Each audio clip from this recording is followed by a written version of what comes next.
So let's orbit our cube so that it is facing forward.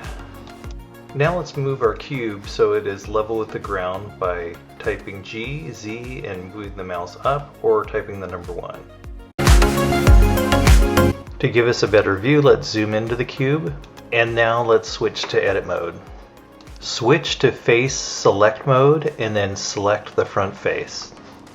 With the front face selected, now we are going to type I. Now move your mouse or type a number to control the inset. In a previous lesson we discussed extruding, so now let's extrude our inset.